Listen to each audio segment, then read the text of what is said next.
Well, I made some different kinds of cornbread today, or bannock, and well, one of them isn't actually cornbread, but different ways that we made bread. So the first one here are this is our traditional way of making bread. So we would wrap the husks, wrap the dough, that is the corn, and it's just cornmeal and water, nothing else. And if you want to put something in like squash or chicken or whatever, you put that in. Well, we didn't have chicken, right?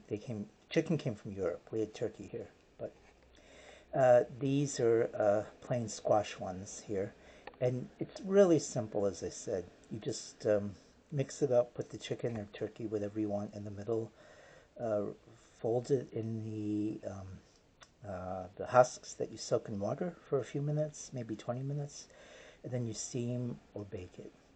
And this is really good and very traditional. Now, this is, I guess, a cornbread, and I'll include all the recipes there down below. So this we didn't make traditionally. This comes after settlers arrived. Well, we didn't have pans like this to begin with, but you see it probably looks a little different from the cornbread you're used to, right? And that's because when you use pure cornmeal, and I use the corn that you saw me in the other video mashing, grinding, this is it.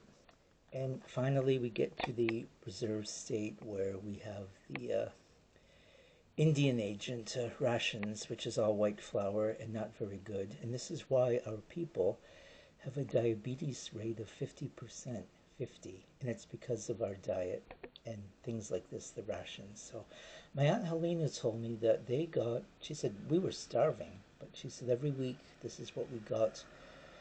I think it was 2 pounds of white flour per person, 8 ounces of lard, so half a pound of lard, 8 ounces of bacon. This is for the whole week for someone. She knew that there was baking powder, but didn't remember how. It was all proportioned out, not much. You got a pound of rice per person, a pound of macaroni. So you see, all of these are just starches and high carb things. And this is why we have developed diabetes. We lost our traditional diet. We weren't allowed to hunt or fish or leave the reserve either without a written permission by the Indian agent. So this is when bad things start to happen. So I don't make this usually. And if you go to powwows and things, you'll see people eating like bannock and what they call Indian tacos. That's not traditional. That's Indian ration things, Indian agent ration things. This would probably be your next best. Well, there's nothing wrong with this. It's just the way it's baked. So this is just cornmeal. Some people might add an egg today. I didn't. I wanted to do it as, I guess, traditionally as I could. And finally, this is the most traditional. And in my opinion, I like this too. But this is probably the best and easiest. And my thoughts are, why isn't there a Mi'kmaw restaurant here in Charlottetown? There should be.